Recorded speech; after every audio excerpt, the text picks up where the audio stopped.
ఆంధ్రప్రదేశ్లోని బోయకొండ అనే పర్వత ప్రాంతంలో ఒకప్పుడు ప్రజలు ప్రశాంతంగా జీవించేవారు. అక్కడి గ్రామ ప్రజలు తమను రక్షించే తల్లిగా గంగమ్మను భక్తితో కొలిచేవారు.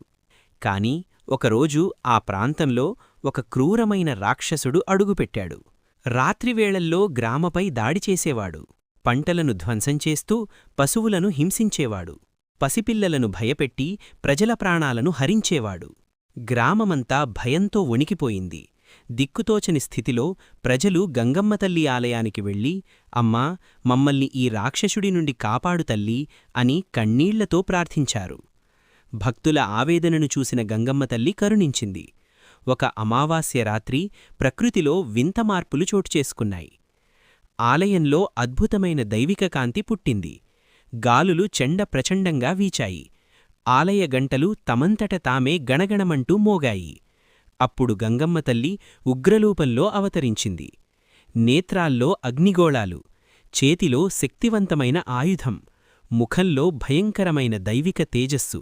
నా బిడ్డలను బాధించే దుష్టుడిని వదిలిపెట్టను అని గర్జిస్తూ ఆ తల్లి రాక్షసుడి గుహవైపు అడుగులు వేసింది. అర్ధరాత్రివేళ ఆకాశం కారుమబ్బులతో నల్లగా మారింది. మెరుపులు మెరుస్తుంటే కొండలన్నీ ప్రతిధ్వనించేలా గాలి గర్జించింది. గంగమ్మను చూసిన రాక్షసుడు అహంకారంతో నవ్వి, సామాన్య స్త్రీవైన నువ్వు నన్ను ఓడిస్తావా అని విర్రవీగాడు. కాని ఆ తల్లి పరాశక్తి. భయంకరమైన యుద్ధం మొదలైంది. తల్లి అడవులకు కొండలు కంపించాయి, అడవులు వణికాయి. రాక్షసుడు తన మాయాశక్తులన్నీ ఉపయోగించినా తల్లి శక్తి ముందు అవి బూడిదయ్యాయి.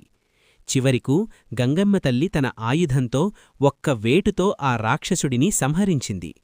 ఆ క్షణమే ఆకాశం నుండి పూలవాన కురిసి వెలుగులు నిండాయి.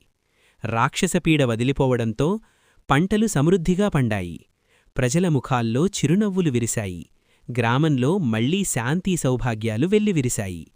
తమను రక్షించిన తల్లికి కృతజ్ఞతగా ప్రజలు అప్పటినుండి ప్రతి ఏటా బోయకొండ గంగమ్మ జాతరను అత్యంత వైభవంగా జరుపుకుంటున్నారు.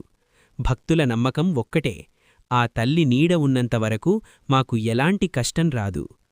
మరిన్ని అద్భుతమైన ఆధ్యాత్మిక మరియు స్ఫూర్తిదాయకమైన వీడియోల కోసం మా ఎస్వీఎం షార్ట్ స్టూడియో ఛానల్ని సబ్స్క్రైబ్ చేసుకోండి.